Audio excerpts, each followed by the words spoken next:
What I've done is to paint these for ease, because that's a very awkward piece to paint, to hold it and whatnot. So what I've done is the knots that obviously hold it on, I've put underneath, and I've just held it on so it's up in the air so I can get around it. These are put on wooden blocks. These bedways, I did put masking tape on the bedways, but there's a little bit of paint still on the outside. Obviously there's paint there that doesn't need to be there, and round here there's paint drips and whatnot round areas where you don't want paint to be. So the next step now is going to be sandpaper to clean off all of the bits of paint where you don't need them. There was paint all over here as well, the tapers on the first coat, but I've cleaned all that lot off already, and then was a lot more careful on the second coat when I had it on here. You can see by this as well, this isn't as important, but I'm still going to clean it up. This is the change gear rack. You can see there's some paint around there. As the job's gone on, I've been a little bit more sloppy, thinking, well, I'm going to have to sandpaper the contact points anyway, so I might as well just get the job done. So I'm going to set the camera up now, and unless you've got a Myford M, this next section, putting the spindle together and putting the tailstock together, isn't really going to help you. But if you're a model engineer, maybe you might get a few ideas, especially with this tailstock, because it's ingenious the way you slide it side to side, the way you adjust it. To say that it was designed in the 1920s, it's got some very good ideas on it about how to do things, and also how to lock this. If you're a model engineer, you think to yourself, yeah, put the spindle in, just drill a hole and have a set screw and tighten it. It's a much better way to do it on this. So I'll get the camera set up anyway. That's the paint job as it stands at the moment. It looks very plain, but when I get all the bits on it, it's going to look kick-ass, hopefully. There are obviously, I just want to get the damn thing together now, and when it is together, it's still not going to be finished. There's still a few things that I want to modify on it, notably that I've still got to have paint stripped off it. The stripping that I did earlier on in the video, where it was putting it into a pot with bicarbonate of soda and water, that was too big to fit in any pots, and I didn't take it. I thought it was going to be big enough, small enough, so I didn't take it to be shot blasted when I had the legs, the swarf tray, and a few other bits of all this lot. I took all that lot to be sandblasted, or shot blasted, however you want to call it, but I didn't take that, which I should have done. So I've got another one, a Myford MF. Yeah, it's a Myford MF lathe that's all crudded up, and I've got to take that to be shot blasted at some point, so when that gets done, that'll get done as well. There's a few other little bits and bobs as well. I'd like to replace that, because that is very stiff. I did put oil in it before and it's still damn stiff. So I'm going to be replacing that and a few other bits and bobs as well. I'm going to do, like the tailstock quill.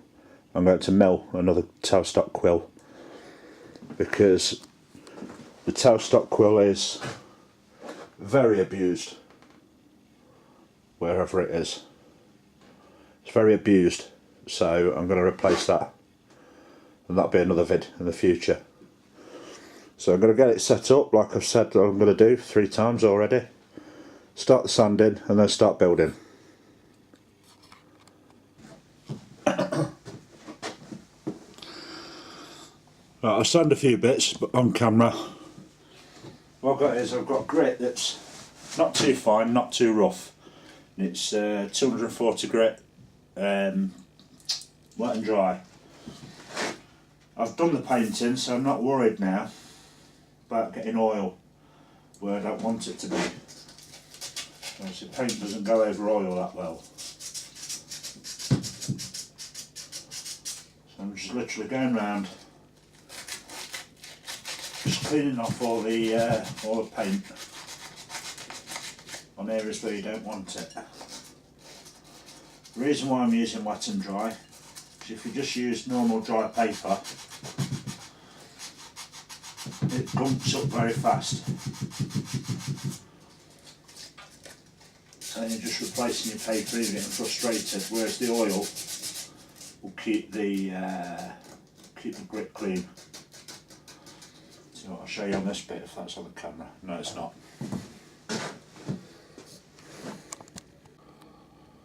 Clean up. It's just as simple as 240 grit paper is what I'm using, wet and dry, with oil on it. I'm not worried about the oil getting into places where I don't want it now, because I've painted it. Obviously paint doesn't stick very well to oil. So I've had to be very, very careful when I'm, well, obviously sanding dry, and it's a bit frustrating when the sandpaper gets gumped up with paint all the time. So I'm just using wet and dry paper.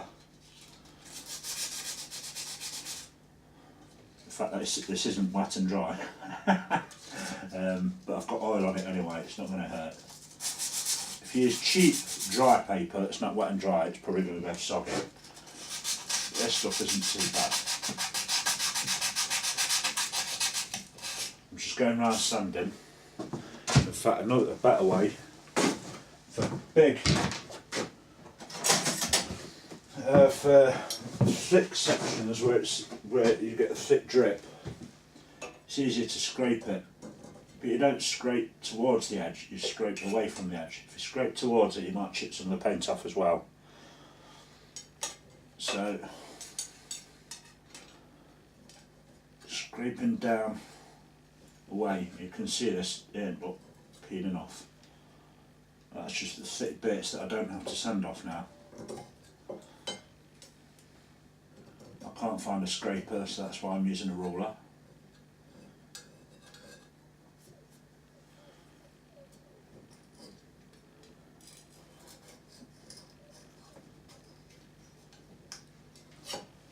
You get the gist.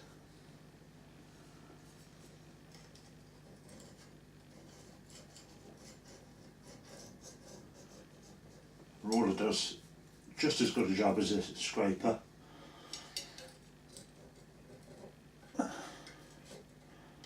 You just don't want to use any of your precision rulers.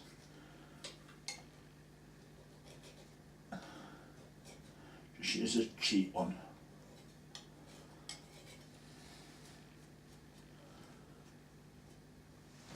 And then I sand next.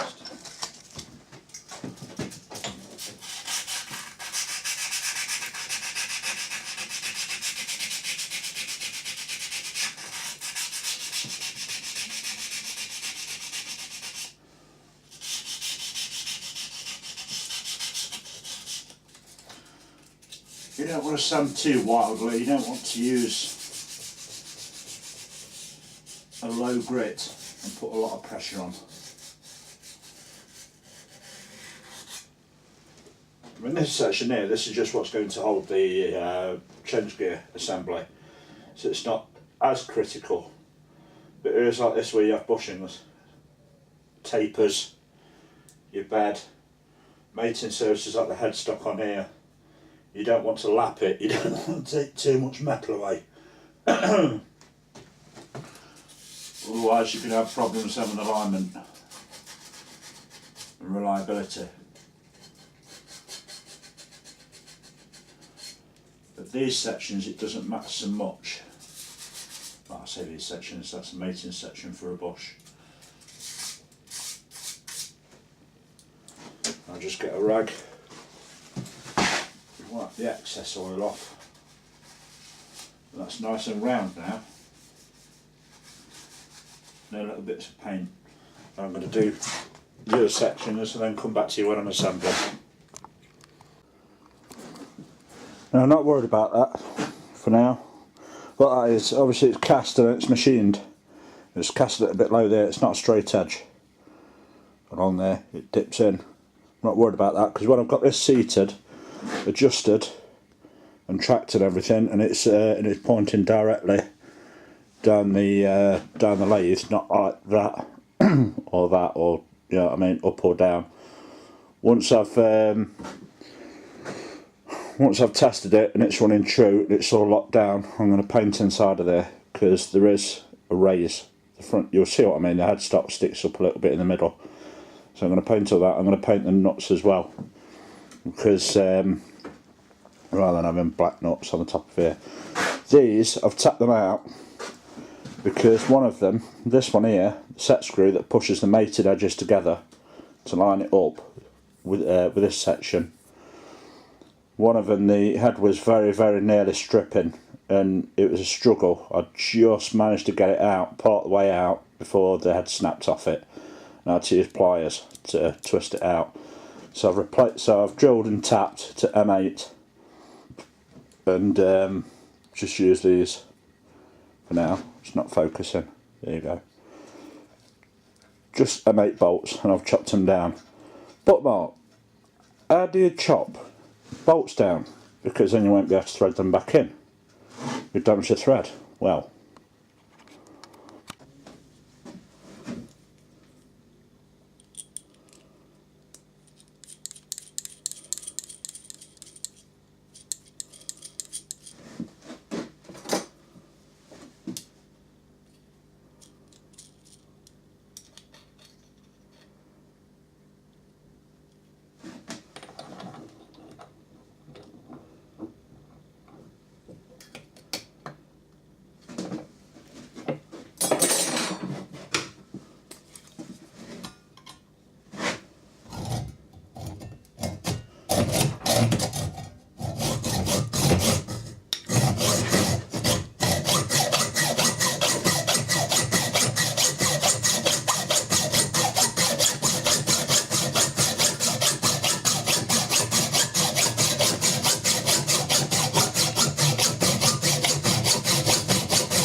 that tip will save you a lot of storage space instead of getting a bit of money as well. Instead of getting bolts that are 30mm long and 40 and 50 and 60 and all that lot for any particular job, and then you come to a job and you think, oh, I need one a little bit longer, so then you've got to go out and get another pack. Buying longer. 50 pack for about £6. And they're 80mm long, M8's 80mm long set screws, and just chop them down to suit. And then the ends that you chop off like this, what you do is you see these, don't you? They're just basically threaded, all thread or whatever. It's been chopped down to length. You just save these, and then before you know it, you'll have a bin full of these weighing about half a ton, so then when you eventually want the one, you've got a bin full of them. Right, so now obviously it's coming to put the headstock on. What I'm going to do is I'm going to put some oil. This is not the best oil I'm using at the moment because I haven't got any machine oil. I haven't got any clear machine oil anyway. It's just baby oil. So all I'm doing at the moment is just sticking some on, just a few drops. It's better than nothing. And when you're using it, just get a rag, and then when you're using the lathe and you're maintaining the lathe, you're spraying it over with gt 85, and you're spraying it with this stuff or equivalent with PTFE, which is basically better and it's clearer. Everyone uses WD-40. That's just manky stuff. When it dries, it gives you a film. Whereas this PTFE, this GT85, should I say, it's clear, leaves no residue, and when the oil evaporates, it still leaves the PTFE behind. It makes like a barrier. So I'm just putting some oil on there, because this is machine cast iron and there are little dips.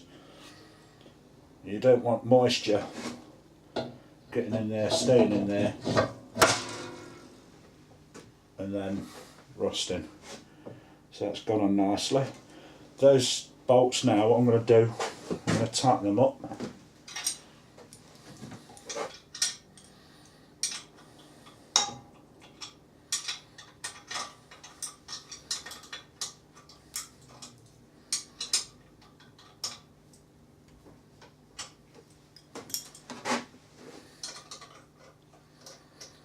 I'm only nipping these up.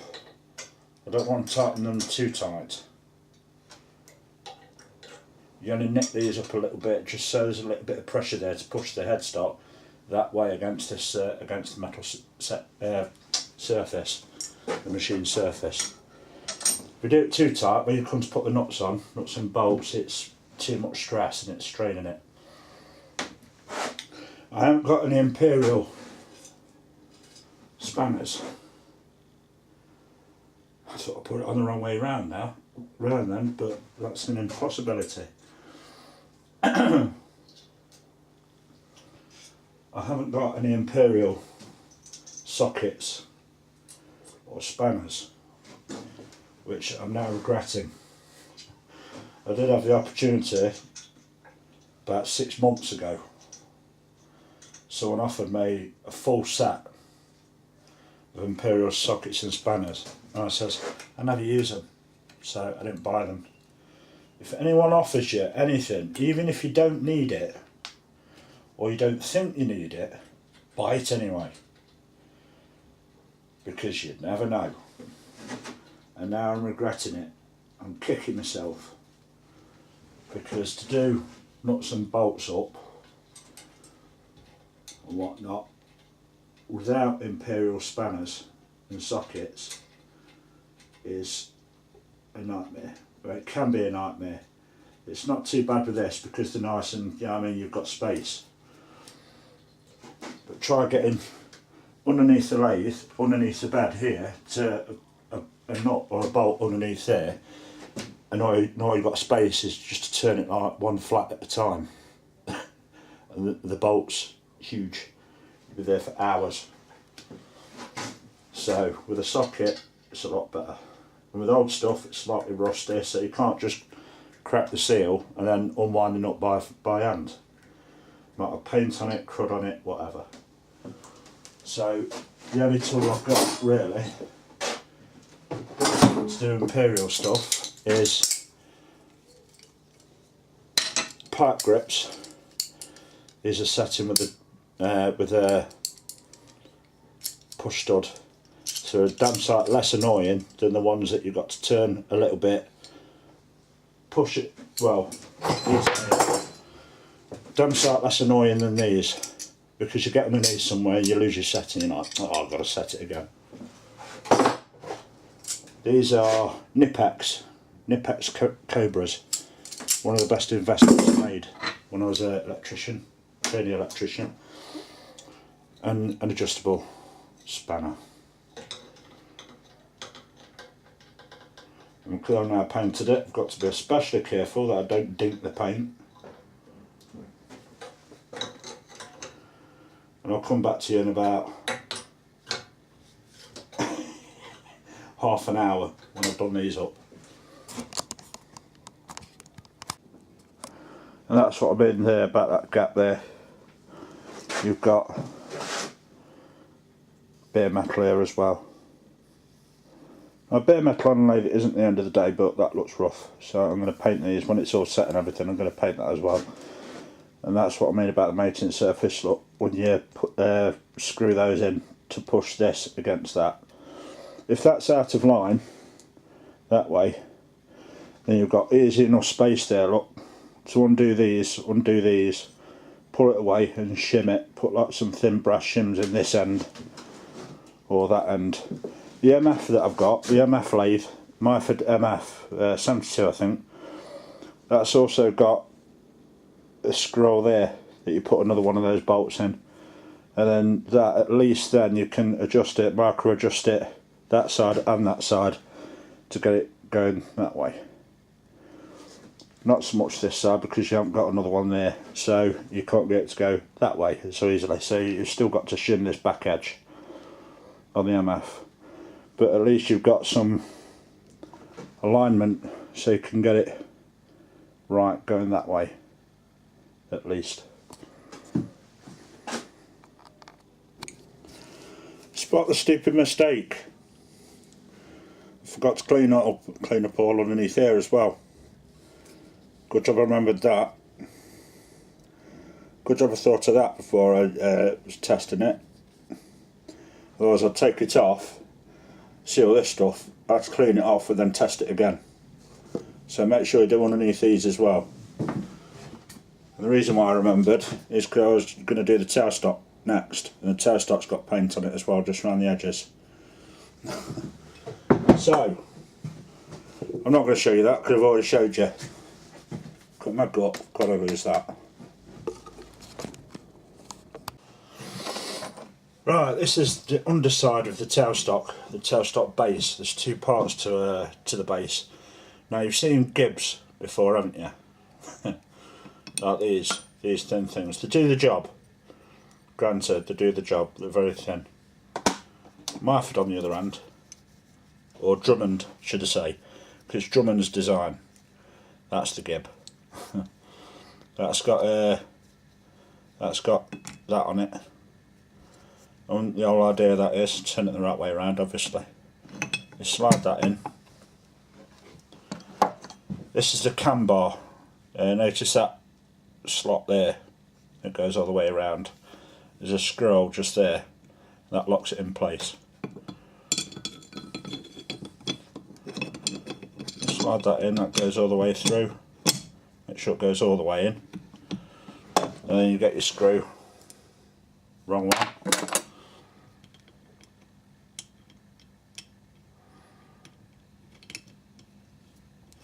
That went in a little bit easier before, when it was off camera.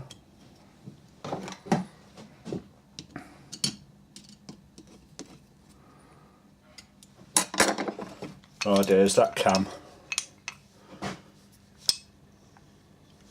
will pull that up and down. Pulls that up and down, look. If you can see it, I don't know if it's moving up and down. Ever so slightly, it doesn't have to go a lot, to be honest. And then that piece is here, and that screws on that way round. No, that way round. The whole idea of that is it? Why is it not doing that? I'm going mental. No, that's for the carriage. That's for the carriage, not for this. There's another one for that, and the whole idea is that hooks around at the back of the bed to stop it from falling forward. Not needed so much for one of these because that's central, it only goes forward and backwards. But the carriage on the other hand, obviously the carriage, you'll wind it out, wind it in, there's a lot of strain on it, it might tip forward. So that's the whole idea for that on the back of the cross slide. But I've got to find the piece now that goes on that. I don't know where it is. But like the headstock, I've cleaned off all the paint drips and everything all around the machined parts anyway. So this now is ready to go on the lathe. Right, the lathe bed, I made sure that's all fully clean on the top, and also there's a mating surface just behind here. That flat, angle it right, this flat here and that flat meets up with the back of this for when it's clamping. So you want to make sure that that mating surface behind there and also this, any machined section on the lathe, anything that you see nice and smooth needs to be clean. I'll get round the other side because I can't fit round that side. What I'm going to do is just literally slide it on, if it will slide on. That's it. And then that cams. Do you know the gib at the back that I showed you, or the front as you're looking at it, that locks it in position so it doesn't move.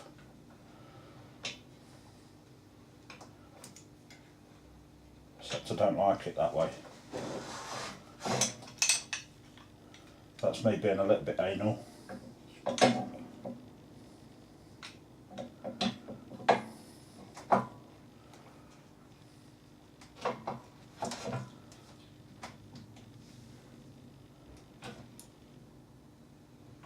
That's going to have to go that way. I was hoping to have it the other side so you flick it up forward, but I just flick it up backwards. And that locks that in position. So now with that on, I'm now going to go and clean the mating surface here on top, because that's got a few bits of paint over the top, and then I'll come back to you when I've cleaned that mating surface. That one is very dirty, and that one, and obviously a few round the back. Right, I've decided to replace these studs because they were very stiff to get the nuts on and off. I haven't got spare nuts, I haven't got spare imperial studs. So I've done the same technique. I've got a long 80mm bolt. I'll just chop the bolt end off it. Can you hear that? I think you can hear that. It's chucking it down the rain. So it works the other way as well. It saves me having to chop bolts down again in the future if I just need 2 bolts. So I'll have a bin full of odd-sized M8s and odd-sized M10s and M6 and whatnot. This stud here, this is a fantastic design for alignment. You can cut tapers. You could machine tapers on steel if you wanted to. It's got a lot of adjustment in this. The way this works is, that's the tenon, it's not a dovetail. I've cleaned this up already, so there's no paint on the mating surfaces. I'm going to get my oil because I nearly forgot to put the oil on, wherever that's gone. Piece of rag or paper towel.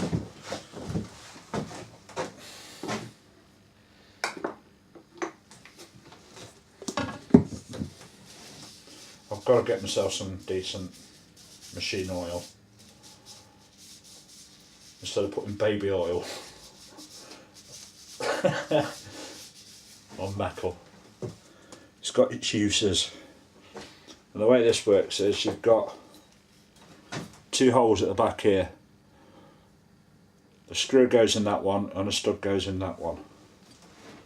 You just drop it on. Now this is quite tight,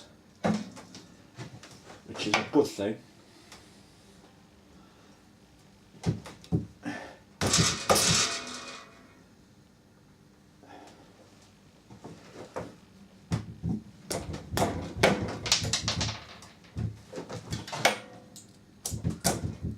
Ow. Just chop some skin then. The stud and the screw go in at the same time. Now this is quite awkward.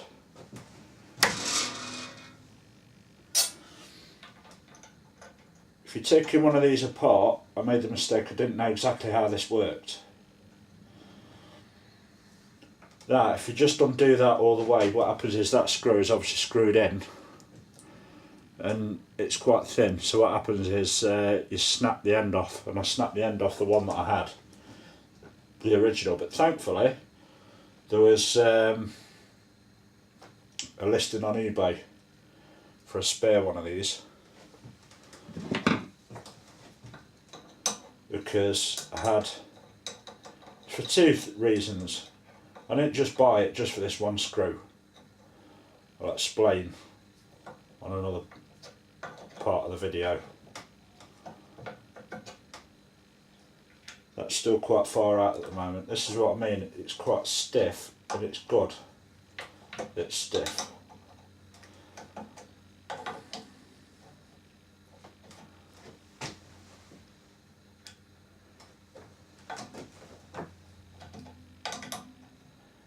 I'm getting this to the point where I can screw that screw in. Oh. I'll come back to you, I've got to find that now. Right, I found it. It took a lot of pulling out. There's a few things I had to pull out to get to it. Right, that's in now, that screws in, but it's not flush, it's not in as far as it can go. So I screwed it in as far as I can do. You don't want to put too much pressure on, because obviously you can't screw that in, because the edge of the screw is inside a slot on this. So the idea is you turn that in and then screw that in.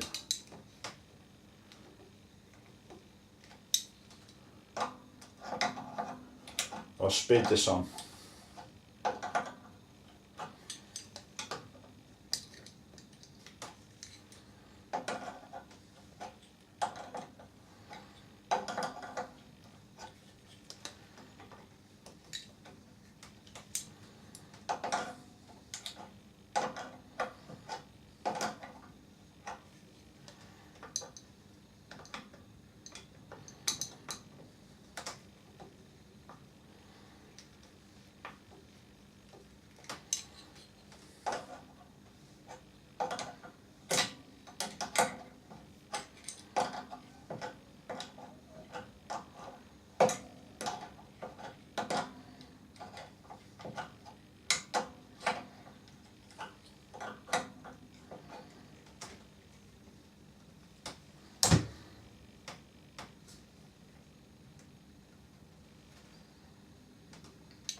And this is it in action. Now you've got two options. You've obviously got that, and you've got the screw itself. The screw isn't as long, obviously, so all you've got is the adjustment in the length of the screw. So you do that, hopefully you can see the tailstock moving. And if you want it to go further, you'll turn that in a little bit further. It'll push the whole lot and the screw, and then you adjust the screw. Obviously it's limited by the length of this slot, because you've got the studs sticking through here, so it's limited by the length of this slot. The whole idea is you loosen it off, adjust it, and then you tighten it down. It's very good at the micro adjustment, so when I'm lining up the tailstock with the headstock, I've got that unbelievably slight. Do you know what I mean? I can just do it like a tenth of a turn or something like that, or less, to just pull that in a little bit more, rather than using shims and experimenting with shims. Now I think I might have to shim this somehow, and it might mean machining that tenon and the mortise. This is the original. This top half came with this half. That spare tailstock that I ordered, none of that tailstock is here apart from that screw, and also the quill, because I used the quill. The quill that came with this was machined at the back end, and a hole drill through it for an attachment. It's like a micro drilling attachment. The wheel would not fit on. It wouldn't go on anymore, so I had to get another quill to be able to put the wheel on the back, because that micro drilling attachment is good, but there's a much better way to do it, which will be coming on another video in the future. And that's effectively, you've got the quill sticking out and you've got an adapter with a small miniature drill chuck in it. You just move it into the steel by hand and you can feel the drill bit biting. You can just inch in, you can just put it in just a tiny little bit, pull out, in, out, and just drill it like that. So you've got all that feeling round the drill bit, as opposed to a lever at the back that you're pushing. And there's a lot of mass there. And with that lever edge, you can't feel what's happening with that drill bit in the steel. You don't know if it's going to break or not. Whereas just a little movements at the front, you can feel it, and you can feel if there's going to be a problem or not. So rather than have all that big bulky attachment on the back, I just wanted the wheel, so I got myself another quill and another screw which I snapped. Well, I snapped the original, didn't I? But that's that, and now I'm going to set up to put the quill in. Right, onto the tailstock. The spindle, even though now I've got a new one, I might machine another one anyway. In the past, obviously they didn't have bores. It's ideal to have bores in the end, so you can use the tapping bar to get the Morse taper thing that you've got in there, either dead centre, live centre or whatever, or Jacob's chuck in there. Also, what I want to do is, if I have a Jacob's chuck in there for drilling, I don't like holding the Jacob's chuck. I want to use a drawbar. Now the good thing is with these, because the thread is on the outside of the quill itself, I can bore that and I can use a drawbar on this. The type of tailstock quill that you have where the thread is on the inside, and then the actual handle itself has got the thread, all thread or threaded rod in it to draw it forward and backwards. You don't have the option of a drawbar, so I'm going to make another one. I'm going to bore this one out anyway to use temporarily until I get the steel to actually make another one. And it's going to be fairly easy. You just obviously drill the bore first, chew it up, stick it in the chuck, make your taper, and then cut the thread, and then stick it on the mill to do the channel, this channel here, that, because you've got that there. There's no, when I stripped all the paint off, there's no way to adjust that. That's just a stud that's pressed in, so I've just painted over the top of it, and that just sticks out inside the actual bore, that little bit, and that slot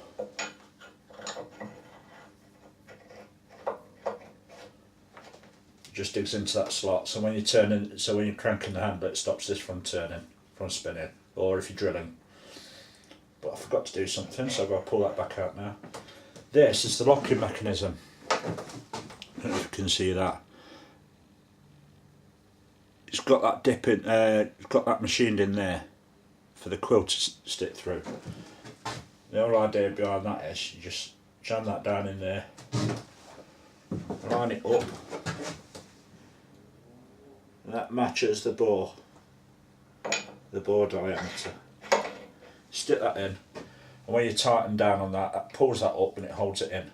So you don't have no, you're not screwing in, unscrewing, screwing, unscrewing, you know what I mean, doing the end of the screwing or damaging the quill or whatever you're tightening down on. So seeing that that's in there, I might as well stick the handle on.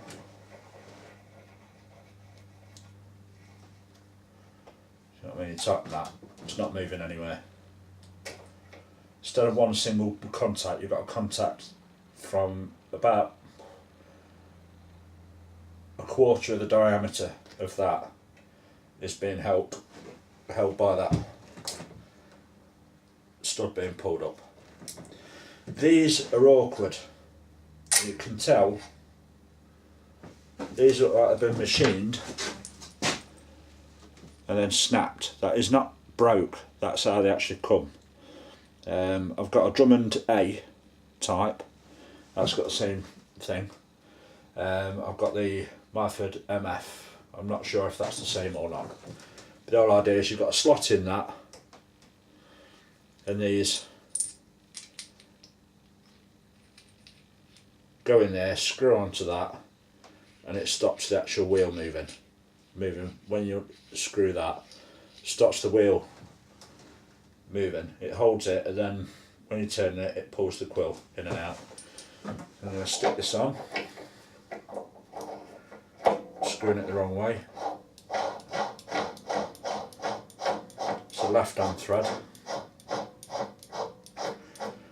I didn't show you, on this wheel it's got a hole in it that goes all the way through.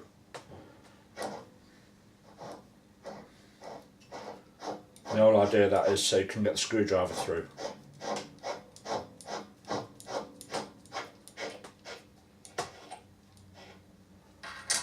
I'm just going to drop that one in there. Line it up with the screw hole here, and then line the hole up. It might mean loosening that off. And then I can put the screw in. I've made these myself. I've metricised the screws, because like what happened at the headstock, I had one that was stripping, so it's a nightmare to get out.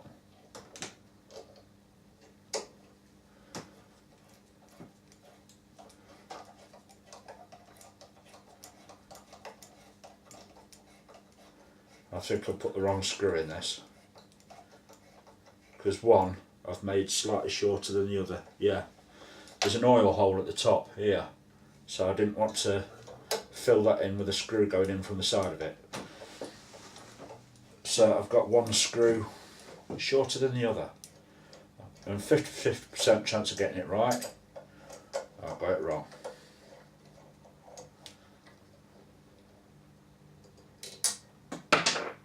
That's gone on the floor. I can see that though, that didn't hide itself. I think it tried to, but couldn't find anywhere to hide.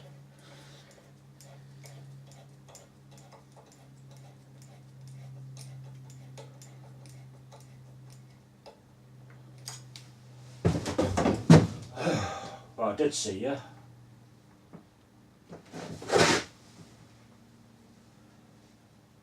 Here, screw, screw, where are you?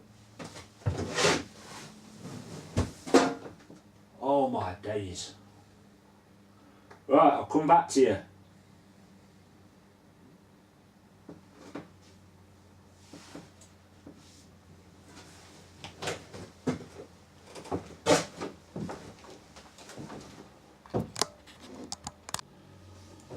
I has found it, eventually. It was where I thought it actually went in the first place. I was just looking somewhere else. Not that clever sometimes. The other one obviously sockets in the bottom. I've got the hole in the wheel lined up already. Hope it says. Yeah, that's lined up. Now this one, when I drilled this, I think I mentioned it, did I say it? Or did I say it wrong? The original screws, one of the screws did strip. And it was also seized in the hole. So I thought, you know what, blow it. I just ground it down, made two other holes.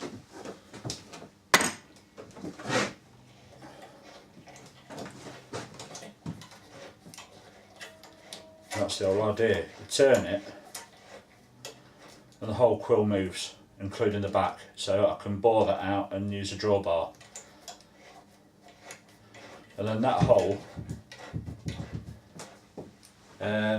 that I stuck the screwdriver through, you can thread a handle into that and have a winder. That obviously needs oil, so I'll drip a bit of oil in there. I could have smeared the damn quill with oil, couldn't I, before I put it in. Not very smart, am I? In fact, I'll do that off camera. I'll now take all this lot apart, take it out, oil it, put it back in.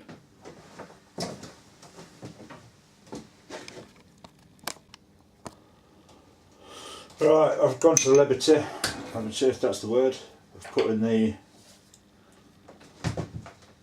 carriage and the cross slide on.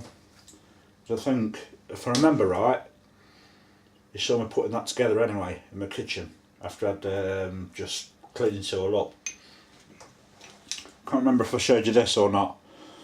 I was scouring all over to put this back together again. I was scouring all over the internet for Myford M apron to find out the details of this, to find you know what I mean, to see how it went back together again. I couldn't find anything, so on this video, this is a Myford M anyway.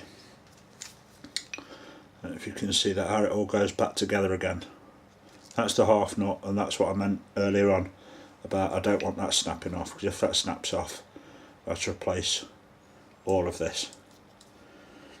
That obviously pivots, that end of it pivots with a screw that goes through, then the other side is a nut,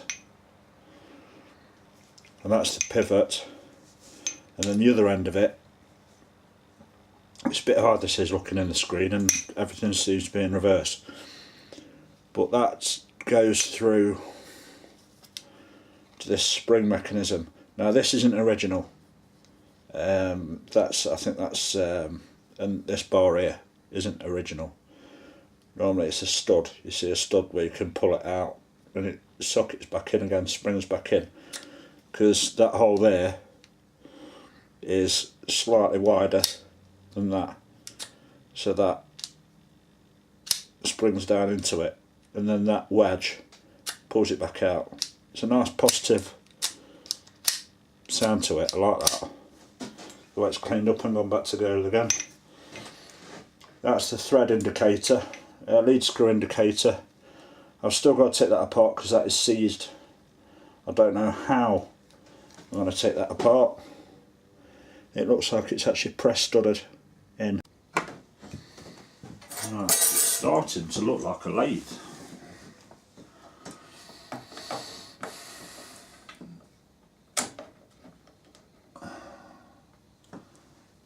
I love this lathe, you know.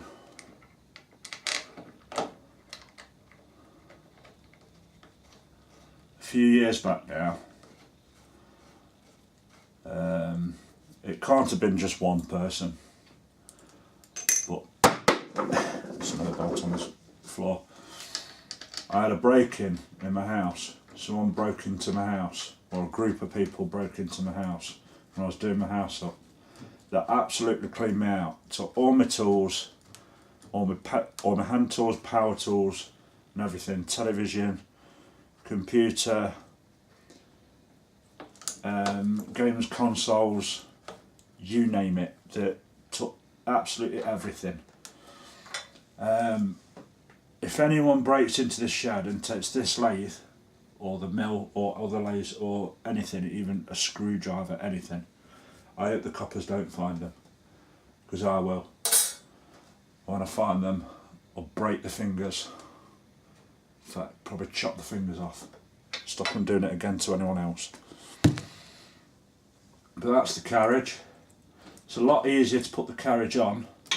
This section and the actual carriage itself, the way I got that on is to drop it between the gap bed and then slide it on that way. It won't go on at the end because of this. You've got the lead screw stud there, so it won't go on that end. It'll only just fit between the gap bed. So I'd do this first before you put the spindle on and the chuck, otherwise that fills up that area.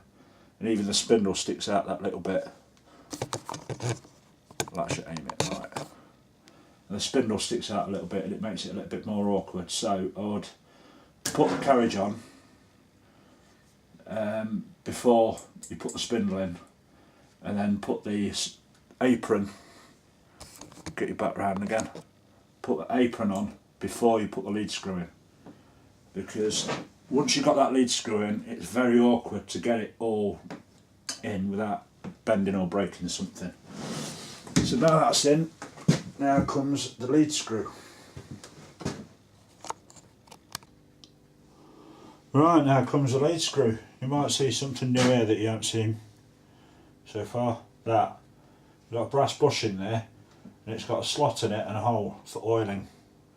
And the whole idea is the oil, drop it in that hole there, and it runs downhill and then runs inside there for lubricating the lead screw. That's the clutch, which is a very good feature. I'll show you when I put the bar across the bottom. The whole idea is when you're threading towards or fine feeding towards the headstock, you want it to stop before it actually hits the headstock. So the bar that goes across the bottom's got a catch on it, and the carriage touches it and pulls the bar along and disengages the clutch. So the motor's still running and the lathe's still running, but the lead screw's stopped because it's not being fed by this anymore. You notice it's got two slots on it. If you're putting one of these together, one is slightly longer than the other. One is slightly longer than the other. The longer side goes on the lead screw, and then the shorter side goes on that piece. It's also got a stud sticking out there that sockets in. And then the lead screw, obviously it's got its own, so it disconnects, leaving so it's a little bit finicky. It's connected, and it knocks it out of the way, which lets that still spin, but it doesn't spin the lead screw. So it's a little bit to set up. Once it's set up, it's fine. Obviously when you're feeding this in, I'm just wondering if I'm putting it in the wrong side, if I should put it in that side, the other side. No. Make sure the carriage is dropped, the half nut's dropped, so it's out of the way, gives you a bit more space.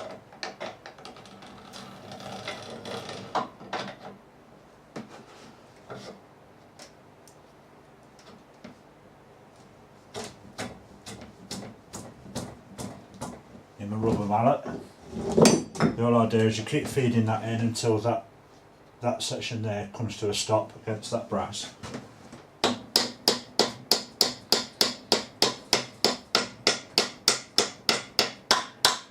That's it. And you've got a washer there, don't know what these are called, it's a washer with a screw through it. Locking ring, I suppose you'd call it.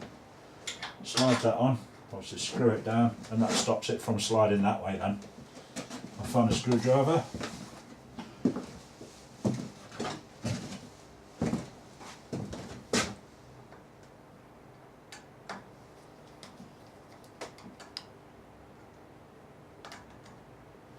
I hate flat screws. I really do hate flat screws. Oh, you pain in the backside.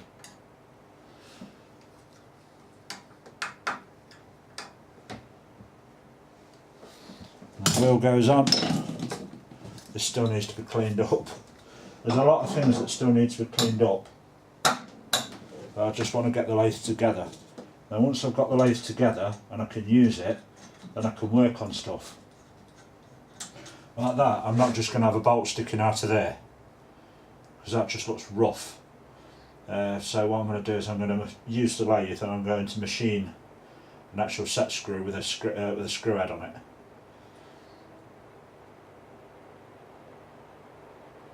Effectively a piece of all rod. I'll stop saying all thread, because that's American. Threaded rod, that's British. Bit of threaded rod and a slitting saw. Just cut a slot in it, and I can screw it in properly. Get it right down to the right length as well, because I can't see it. Then there's that nut. There's got to be a better way to do this, because I'm turning that and it's not turning that. Originally it had a pin through there, knocked in. When I took it out the pin snapped, so I'm going to have to get another, like a split pin, just to push it in there. And those two nuts go on the end, and the idea of that is obviously you'll turn that, it'll turn that, and it'll move that.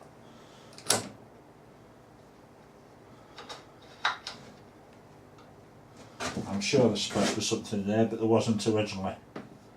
But I'll look that up, because that looks rough. There might be something like a bush that goes over that. So that's the lead screw done. Now it's a bar that goes across the bottom. Right, now there's the bar. Looks manky because I'm going to replace this. I've had a bit of a wild idea in my head for some time about making that and that out of brass.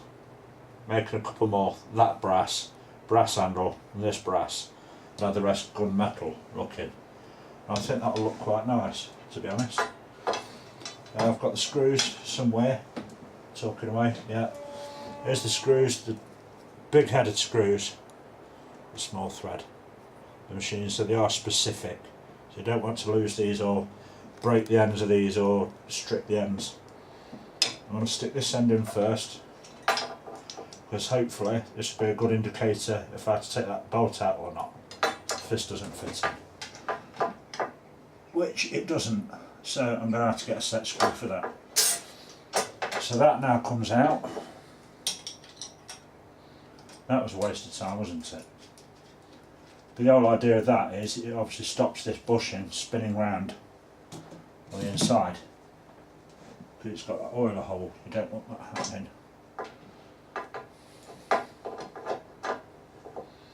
Seem to fill in with something there.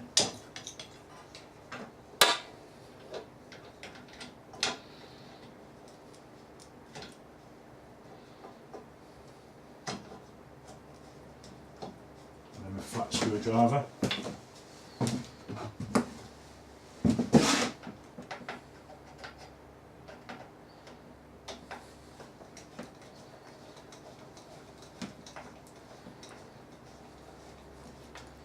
I want it tight but not too tight. And then this, as I say, the screw goes through the middle. I'll zoom in a little bit at this end. Right, this has got, obviously the screw same as that one and the other, at the other end, but it's got a stud on the back of here. Don't know if you can see it. That pokes into there, it touches that clutch. And that clutch has got a slot, if you remember, in the middle that runs all the way around the entire diameter. So that, the locating of that is a bit critical. That's it, found it.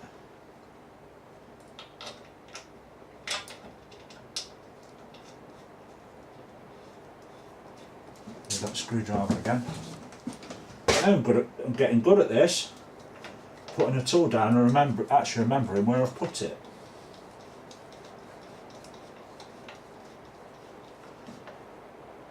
The whole idea of that is that bar is forward and backwards, and engages and disengages the clutch.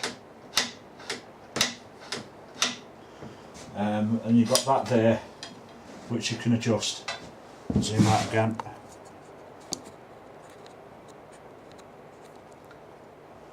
You've got this here. You can't see it properly, can you? You've got this here that you've got infinite adjustability. Well, I say infinite, it's not going to go past that handle. You know what I mean? You can adjust that any way you want along there, and wherever you adjust it, when that carriage moves, hits that, it will pull this bar across to disengage it. So engage clutch, that will turn the lead screw, and when it hits, you can turn that lead screw, doesn't turn.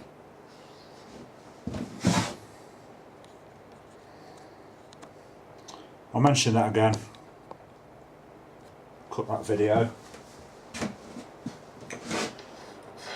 You've got this here, you adjust that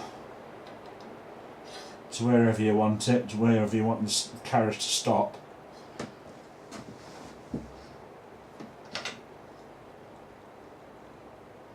We pull the bar, so that's set. If I turn that now, it's a little bit stiff because I haven't oiled it. I forgot to oil the damn thing. But that'll turn. It's easier if I put a gear on that, wouldn't it? You can see that's stiff, look, I can't turn it. And then the carriage will run along, hit that, which will pull the bar, and then I can turn it. I mean, it's disengaged. So that'll still turn, but that won't.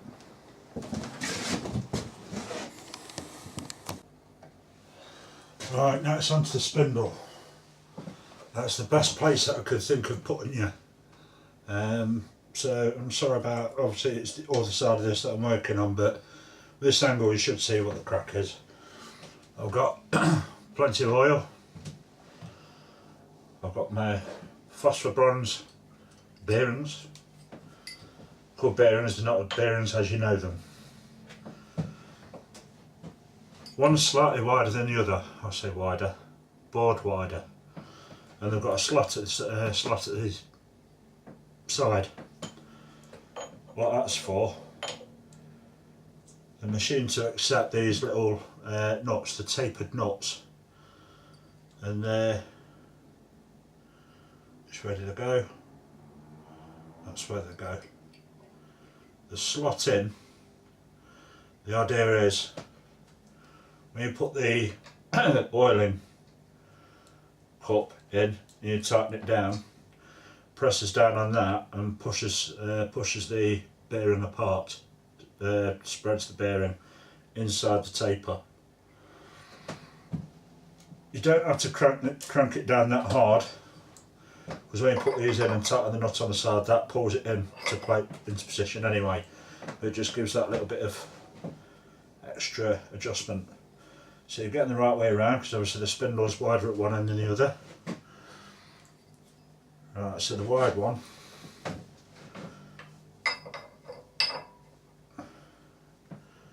goes in there.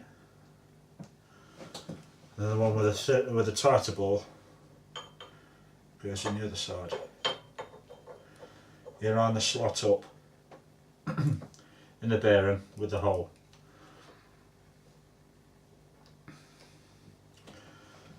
I haven't put those. I did a test fit and I didn't use those tapered knots. I'm going to be using them now, so I might have to take this apart. I'm tempted to put them in now, but we're moving them around, they might move. No, I'll put them in now while I've got space. So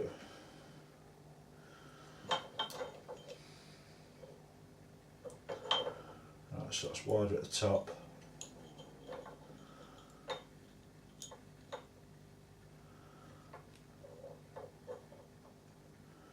This is going to be awkward without a torch,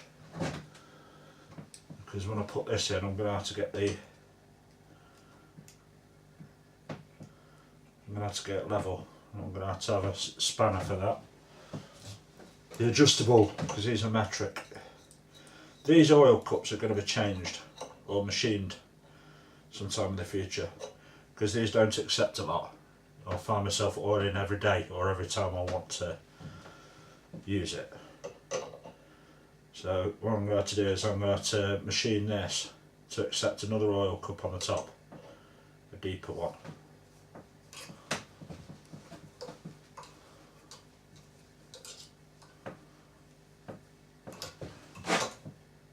This is going to be very awkward.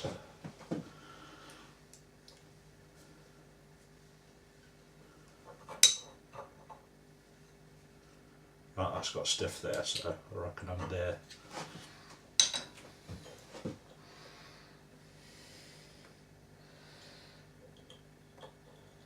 That's the way to do it.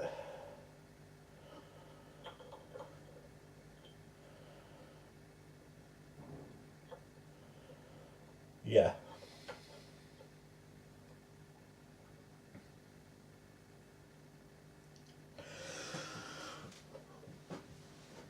That's the idea. Before you put the nut in and the bearing, put these in first. This doesn't obviously have to apply just to the Myford M. I know that Drummond designed the M. It was the Drummond M in the 20s, I think, or late 10s. Might have been like 1918 to like early 20s. sticking down there. And then Myford took over, or should I say took over. Drummond's design got given to Myford by the War Office in World War II. And then Myford pretty much continued on making them exactly the same design with a few little minor modifications here and there throughout the years. But essentially a lot of it stayed the same. So this, what I'm doing here, might suit your Myford lathe. Even the ML1 or the ML2 might be very similar. And what I'm doing here, I'm just putting that tapered nut in. The point is sticking out underneath, and the whole idea is get it at the end like that. Put it in, get the end of this in, and then push the bearing in. Then this will obviously seat that nut in the right position. But I'm not going to cinch them down yet.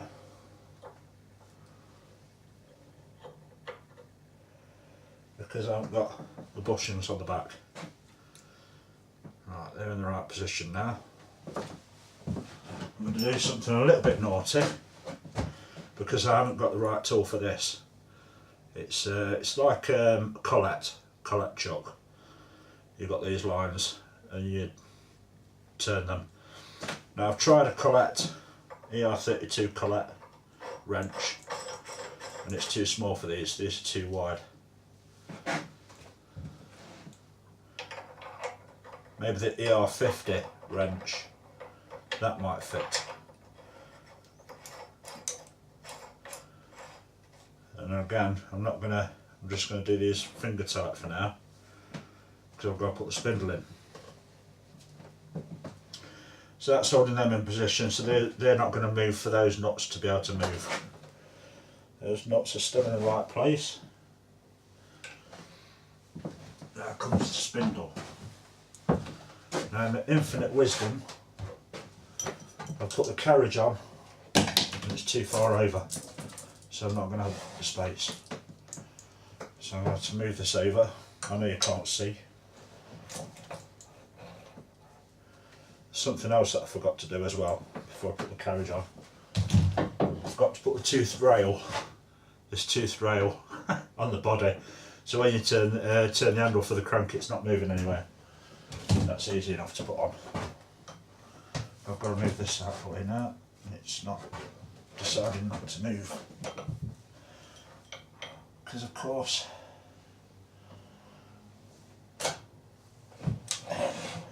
the half nut was engaged on the lead screw. Right, so the test fit this to make sure that I haven't tightened the bearings down too much.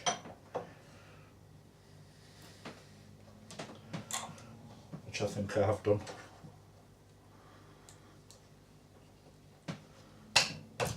No, I haven't. Goes in. Right. Now before I tighten those down, I've obviously got to put the pulleys on.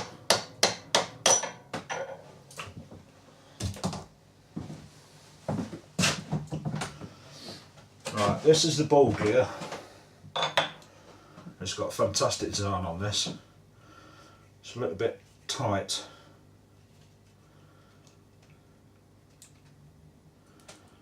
But you've got a pin there, a pin there, and that sockets into one of those 4 holes.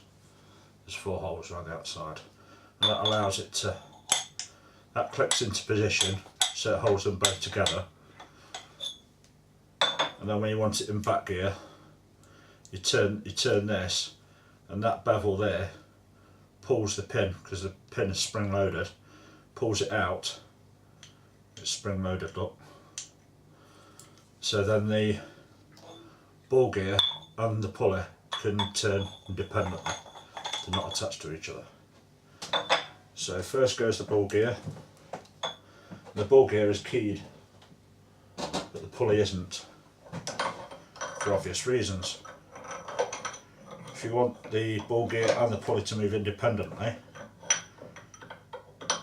and you don't want the pulley keyed as well.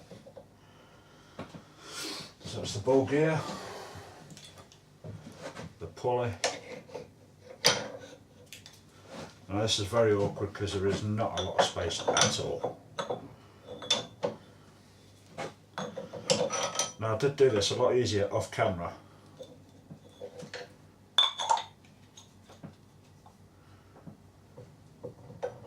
I can see a potential problem here.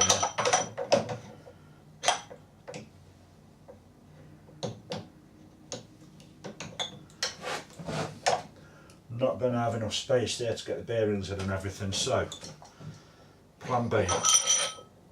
I test fitted this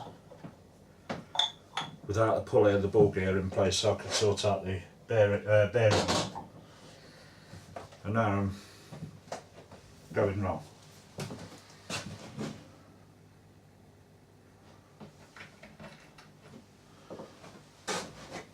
These bearings don't come with a Myford M. These are more modern. I don't know if you can see them, if it's going to focus. But they're not ball bearings, they're rods, pins. And they're a lot better because the Myford one, when I took the bearing out, all the little ball bearings went everywhere because they're not actually fastened in the ring. The whole idea of this, I don't think this is going to stay in one position. I don't think these are going to stay in long enough for me to put everything together, so I think I might have to bung a load of paste in this. Paste, you know what I mean, grease. In fact, yeah, I'll put some grease in because it'll have to be greased anyway.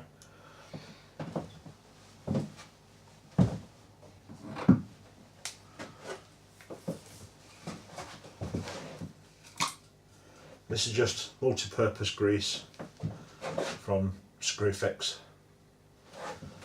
Whether it's the right stuff or not, I don't know, but it's the stuff that I've got.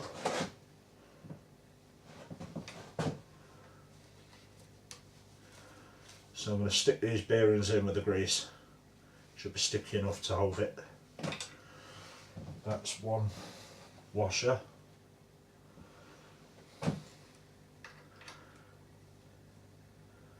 Now unfortunately, once I've done all this and I've got it all lined up and everything, I'm going to have to take it apart again anyway because I've lost a piece. That bit that I put on behind that wheel that I showed you, so I could wire wash it with a screw through it. I need one of those to hold the pulley because the pulley's loose and I've lost it. There was one of those in there to hold it against the ball gear. So I'm going to have to, I don't know the measurements either, so I'm going to have to put it all together, get it all right and it's all working, then I can measure the diameter, measure the thickness of it, because there isn't much of a gap there but there's enough there to have one in.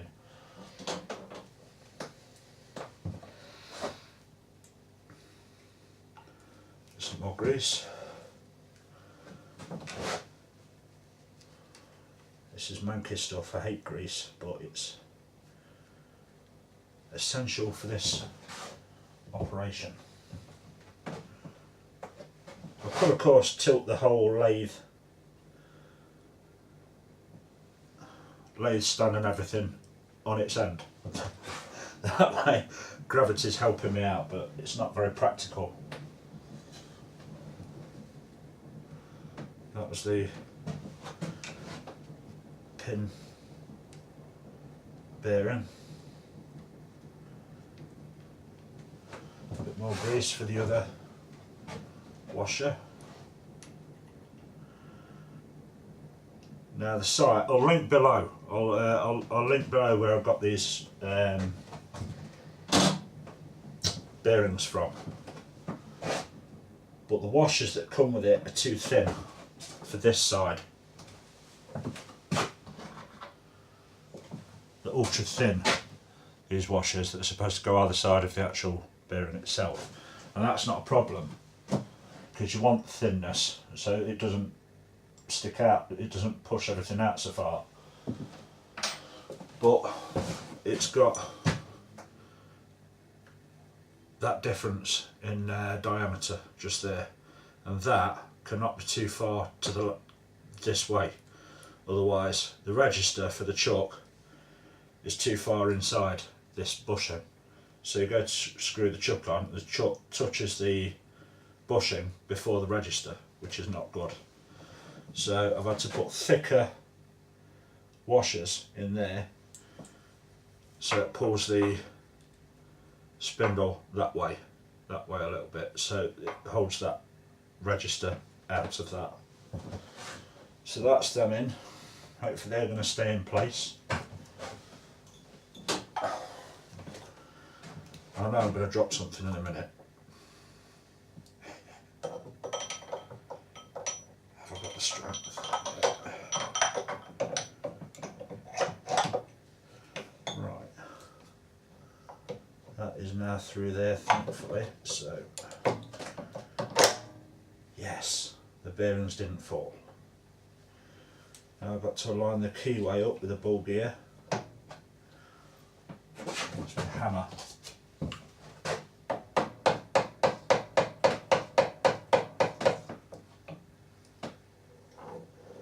Where's that keyway gone? There it is.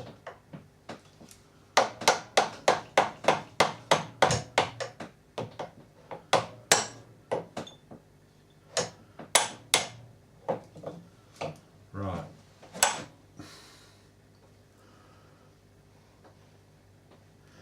So I mean, that register is only just sticking out to the right of that bushing, but I still haven't tightened that down yet. When I tighten that down, it's going to pull the bearing to the right a little bit this way, and it might push this out a little bit more, I'm not sure. But this ball gear has got to be in just the right place for the back gear.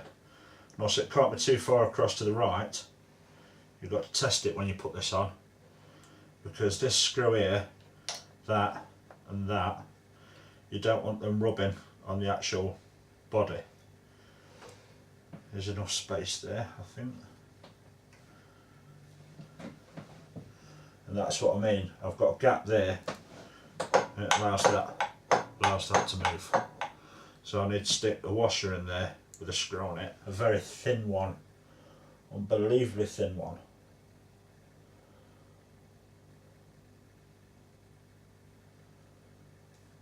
Or just a washer. Just a washer that thickness to be able to hold it so it doesn't separate. Because when you've got that pin in, you don't want it separating.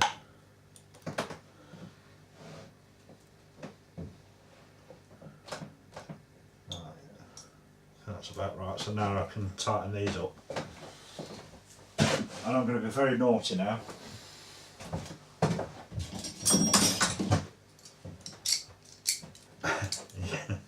Use pipe grips, but carefully. Right, the whole idea of this is to tighten these up just enough so you take the wobble off the spindle, but not too tight so you're gripping the spindle too tight. Now I've got grease all over this thread. I have to be careful so I don't get grease all over my hands and my trousers. So the whole idea is you rock it side to side and see if you can hear anything like metal hitting, knocking or wobble, and if there is, you just tighten the bushing, ever so careful.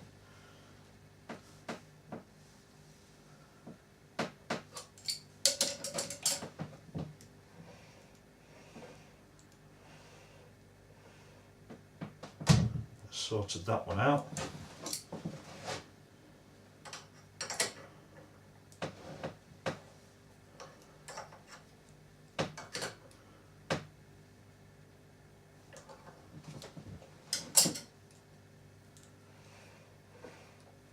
That's sorted that one out. Now what I can do is I can crank down a little bit more on these, on the oil cups.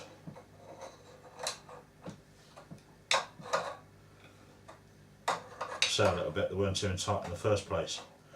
It don't feel right.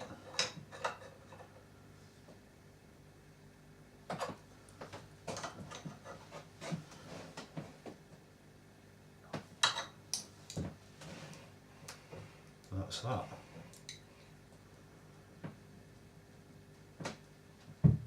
This one is tightening a little bit more. I can feel a tiny little bit of movement on this end in the bearing.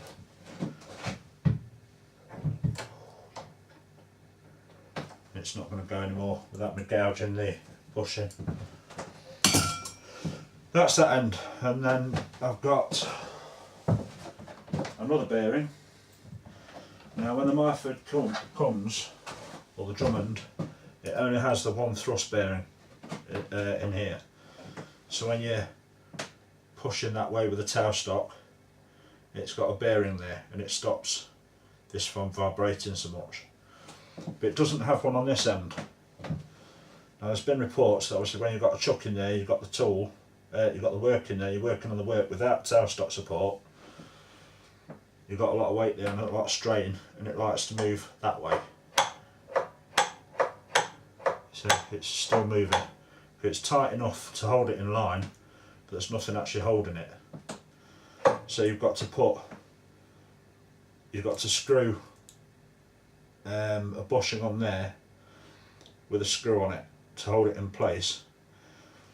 But when the pressure's going this way and it wants to come this way, you've got metal rubbing against metal and you haven't got a bearing there. So this is a modification to put another one of these washers, bearings, sorry, in there.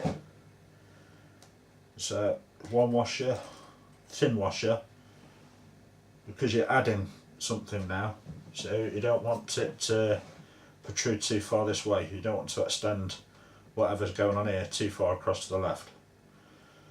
And then the bearing, I'm going to smear some more grease in there.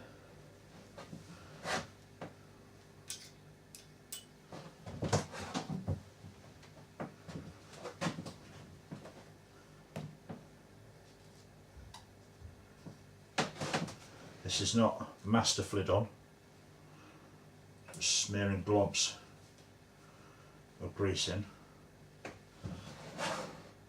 Probably easier to grease the bearing before I put it in rather than the washer. You can't really see what's going on now, can you? So I'm sorry about that. It's self-explanatory, just putting grease in what's my jigs in.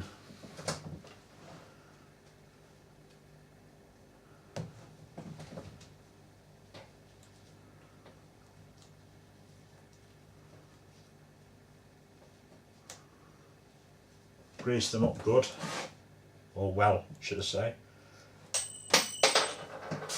I'll tell you what, the amount of stuff that ends up on my shed floor,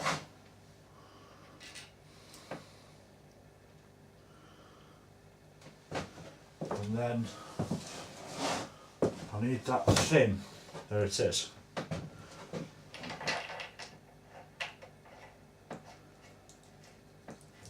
This is fair stuff, because this is a bad design. You've got this that threads on, but you've got a screw that locks down onto the thread.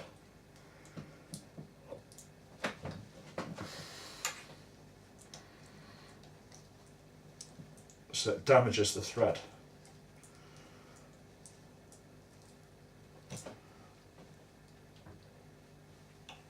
That's it, stops it going side to side now.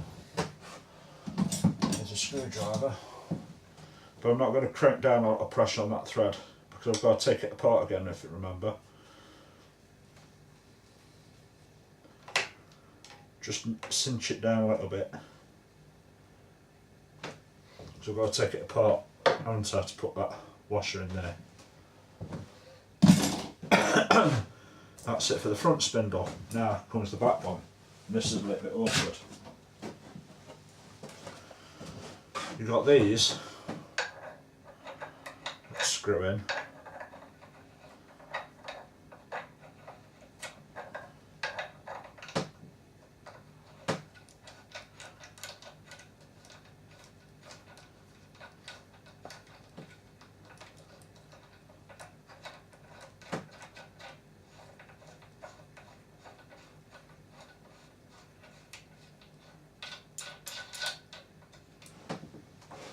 And these have been cut. I've got grease on my hands, so I can't. That's it. These have been cut, if you notice. They've got a slot.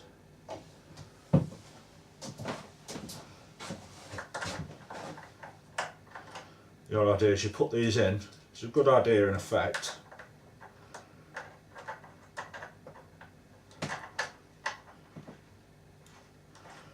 You put these in and you tighten.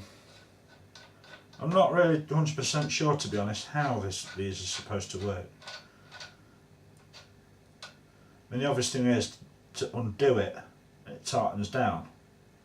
Then if you're undoing it, you're taking this away from that bevel, because there's a bevel machined into this as well for that nut to fit into the countersink.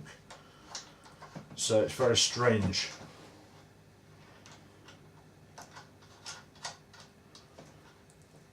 Unless you tighten these down, you keep on tightening them, it pulls it all together. But it's a bit confusing. And to do these, obviously I haven't got the right wrench for that either, so I'll just use a screwdriver in that slot. You don't want to put them too far in before you put the what's it? That's a lot of what's it before you put the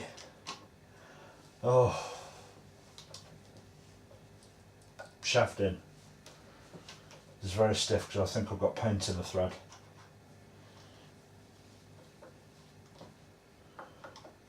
So it's tight, and then knock it out and screw it out a little bit. Get rid of that grease before it falls, and the hammer before it falls.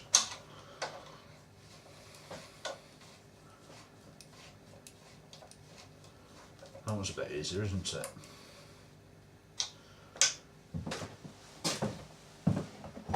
Now I'm going to do a process the wrong way here somewhere. Alright, here's the offset shaft. I don't know if you can see that. So when you turn it, it pulls the back gear towards the ball gear and the pulley gear. And yes, I've done something the wrong way around. This is getting embarrassing now. Mighty embarrassing. So why don't I just do the better one? The looser one. You have to put the pulley in first, Mark. The bar and the back gear in first.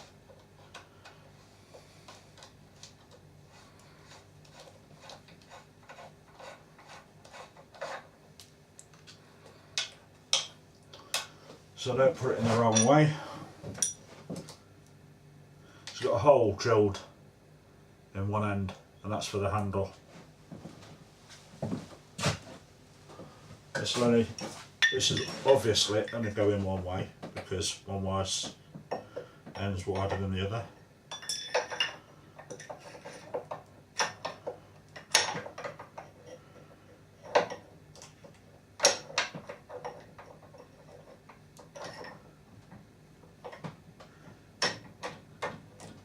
Mark, you're going to get ratty in a minute.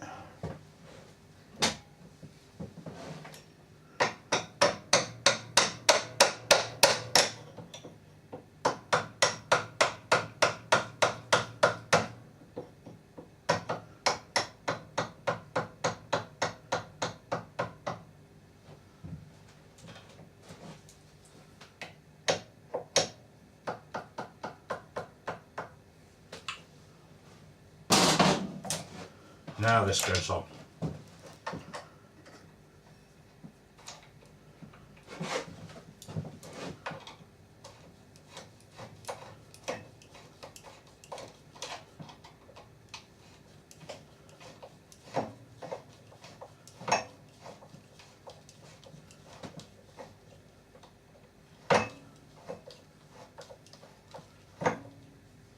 ridiculous now. A bit.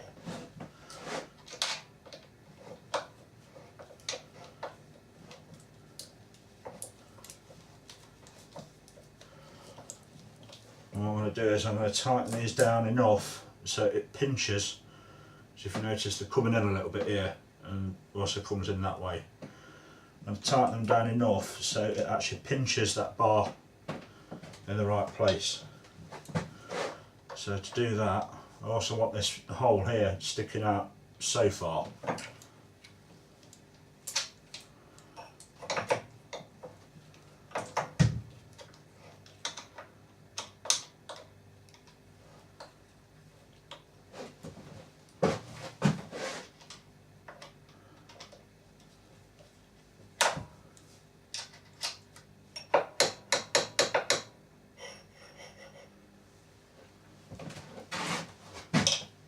I'll come back to you on that one.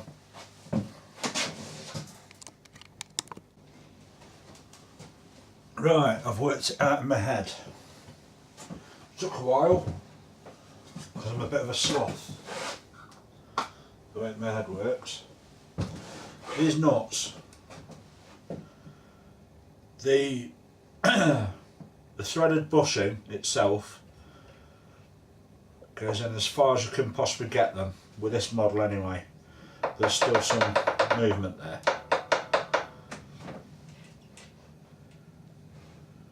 And then these knots, what happens is you tighten those, tighten that, and it somehow pinches down on that slot. Do you know, those threaded bushings have got slots in them. Compresses those onto the actual shaft itself, so that now is very stiff to turn it, and that's a good thing. You want it stiff, because with the Atlas I've had to drill a hole in the casting and put a screw in there, so when the back gear is in position I've got to screw down into the actual shaft to stop it from popping open, because when you're doing a thread you really don't want to go halfway through the thread and then all of a sudden the back gear comes off, because then all that'll happen is that the pulley will be spinning, the motor will be spinning the pulley, but the actual spindle won't be turning. So what will happen is the carriage will be moving along, and then all of a sudden halfway through your thread that disengages, you could potentially wreck the thread or lose your starting position. So with that, that's very stiff. I'm quite confident, to be honest, that's not just going to pop itself open. And the way that, if you've never seen a back gear before, that pin in the ball gear is out, so they're both disengaged. The back gear goes in, and then when the motor is turning the pulley, the gear that's attached to this turns that, in turn obviously turns that, then that is keyed onto the actual spindle itself. So you can see the spindle, the ball gear is turning very slow. Another way to lock the spindle as well for putting chucks on is put the back gear in, and then I need that screwdriver, wherever I've just put the screwdriver. Unbelievable. Unbelievable. Oh! There's a screw there that you undo. That's got to go that way. That pin engages, it locks. The actual spindle can't rotate because the pin's in and also the back gear's in. So the gears are literally meshing themselves together. Take the back gear off, and then the pulley, the motor turns the spindle at the normal speed. And obviously when you do that, you tighten that screw down again, just in case the ball gear, that pin and ball gear mechanism comes undone. Then what'll be happening is you'll be feeding and all of a sudden that'll come undone, that'll just keep on spinning and the spindle will stop. Shouldn't cause a problem that way, but it's more an annoyance than a problem that. So now I've got that together, I'm going to have to get some measurements because that moves too far left and right. I'm satisfied that that's in far enough now. That back gear won't go far enough that way for this actual gear to rub on the side of the pulley here, because it's very close though, that gap just there. There's enough gaps, about 1/2 millimetre, something like that, that stops it rubbing. You can't hear anything. If that's a little bit more across there, that'd be grinding on the pulley itself. But this way isn't a problem either, that's not hitting anything either. But that tapping is going to be very annoying. The slight vibration or physics just as that vibrating left and right, that's going to be damn annoying. So what I need to do is I need to get some kind of washer in there, this side of this gear, that needs to be approximately, where's my ruler, I'll measure this properly at another time if I can find the ruler. This is going to be a very rough measurement, about 1 millimetre thick or 1.5 millimetres, somewhere around there. I can always loosen that off a little bit to fit it in and then make that tight, but not too tight obviously, because the back gear needs to rotate on the spindle, so I can't have that too tight either. And then inside there, to stop this moving left and right, because when that's in position there, that can move, and then there's grinding there. So that, I need to measure that properly as well and get a washer in there that's not too tight. Still needs to be a tiny little bit of a gap so there's no rubbing, but just enough to stop it from colliding with that and being a damn annoyance. So I'm going to get the measurements now, I'm going to make those parts, put it all together and then come back to you.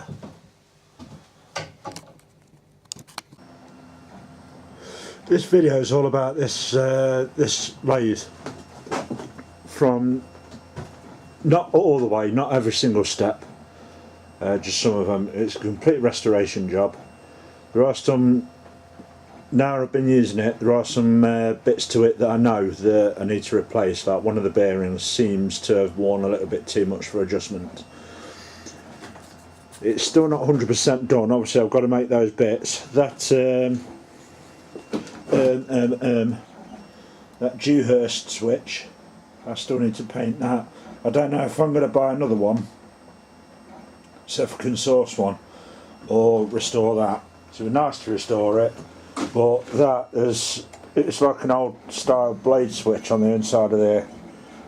It looks very complicated to take to bits and put together right. That brass plate on the top, to polish it I'd have to take that off, and to take that off, this on the top is wider, so I'd need to take it all to bits to be able to take that plate off to be able to polish it and everything. But that's got the emblem on there for Dewhurst, something in Dewhurst switches. The light's turned off, I don't want this going on yet, but the whole idea is that's reverse, off, forward, and that, obviously I didn't think about safety in the past. I'm not too hot on health and safety myself, there's a lot of it that I ignore. I prefer caution. But that lever, as you work around the chuck and the pulleys and everything, the whole idea is to turn the power off anyway, but sometimes you forget. You can knock that easily and turn it off while you're de-chucking, sticking something else on, putting another chuck on or whatever. So what I do plan on doing is taking that off, it just unscrews. I'm making a knob for the top and to have a twist on the top rather than a bar that sticks out like that. But the I've had the pulley sandblasted. You'll see that I didn't. You'll see in the video at the end of the video I still hadn't had that done, but I've had that sandblasted. This still needs to be painted. That still needs to be painted. I need to do some work on the bearings and everything, so rather than take that, paint it and keep on point on and off and might damage the paint, I'll wait till it's all fully 100% done and then I'll paint it. That I'm going to replace that with brass. That's a little project that I thought of for myself. I have a brass bar, clutch bar across the bottom, and that brass, and that brass, and I might do a click spring style. Have that brass and then blue it, so I've got blue screws, brass bluing, which I think will look fantastic, to be honest. And that as well, I've milled one of these up in brass, so that'll be all brass. It's absolutely ditched already. There's a lot of cast iron dust in that, because I've been backplating 3 chucks. Got that one. All these chucks are way too big really for this lathe, but it's all I've got. All the other chucks are really old and naff, and they don't self-center, they don't work very well. There's a 6-inch one somewhere. Oh yeah, there's a 6-inch independent there, and there's a self-centering there. And the good thing is the self-centering and that collect chuck are brand new and they're cheap, they're Indian, and then both of them run absolutely true. So I'll stick a link in the description down below with some links to where I got those from.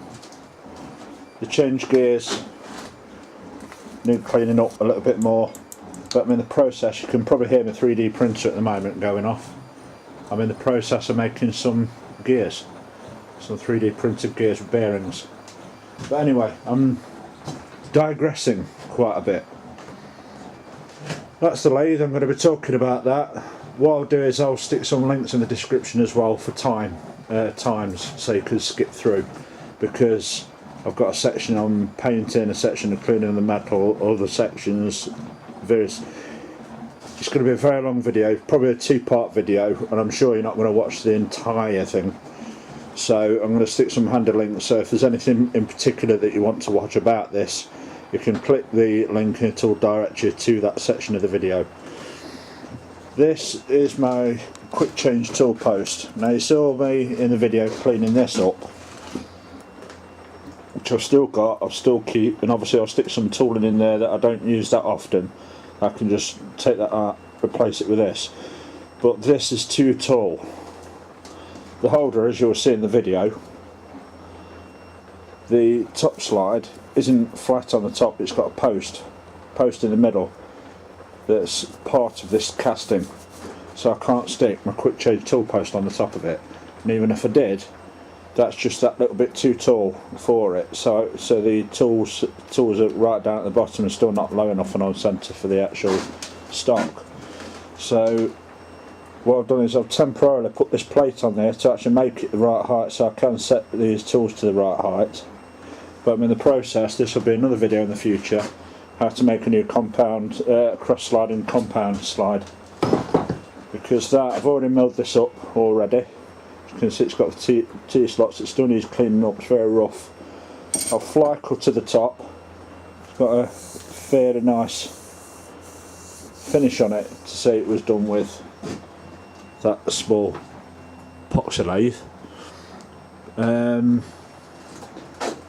But the whole idea is I'm going to replace this, the cross slide, and I'm going to have a disc on the inside with an index on it, so indexing marks, so I can turn it to the right angle and then bolt it down onto another plate, and then this quick change tool post will sit on the top of that. No, it won't, sorry, I lie. Now I'm going to have a compound slide, make a compound slide that's going to be part of that top disc. You just rotate round and then you're set. And then the compound slide on the top will obviously feed this. And I've designed it all already, so it's the perfect height and everything for this quick change tool post. but that'll be another video for the future. But that's what this video is. The whole purpose of this video anyway is the restoration of this lathe. At the end of the video, because I forgot to do it, I'll get some pictures up on the screen to show what this lathe actually looked like before I restored it. And I'll probably do quite a few other videos about this lathe as well, in particular about the bearings, because some thrust bearing modifications that I've done on it, and another thrust bearing modification that I'm going to be doing. And I'll introduce that one a little bit. The delivery came yesterday.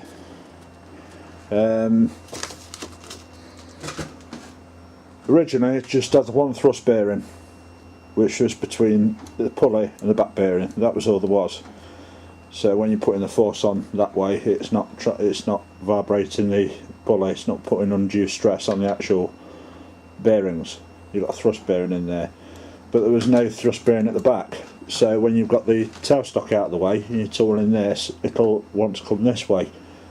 So I've done a modification already that I found some information about. There's another thrust bearing that I've put in between here and there, so I've got two thrust bearings.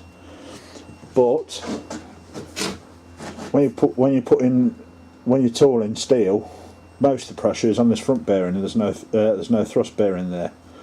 So what I want to do is I want to stick another thrust bearing in there that's wider, that goes between the chuck register and the bearing itself, and that should give a wider base as well for the lateral movement. And that bearing sits perfect, apparently, allegedly, inside that bearing. But since I've ordered that, I've realised that that bearing, I think, is too worn now to adjust. You turn that collar and it pulls the bearing into the casting a little bit more and tightens it. And the bearing's got a slot in it, but I think that slot is now fully closed and I can't tighten it anymore, because that's got some movement on it. I can snug that up and I can feel it getting tighter and tighter, but that one stops. There's no movement on that now at all, so it's at the end of its life. So I think another video is how to make another phosphor bronze bearing with a ball bearing inside it. Because these are phosphor bronze, the maximum speed really you're supposed to run them is about 900 RPM, 1000 RPM. I want to be able to turn faster than that, a little bit faster than that for small diameter stock. So what I'm thinking about doing is having rollerball bearings put inside these bronze bearings. That's another project and another digression. I slap myself upside the head every time I think about digressing. But anyway, that's oh yeah, I put new caster wheels on the bottom of it, and that's the original bed and motor that's not used anymore, and I'll use that bed for something else. Slap upside the head. So that's the intro. Now on with the video. The video is going to start with the actual cooking the paint off the metal.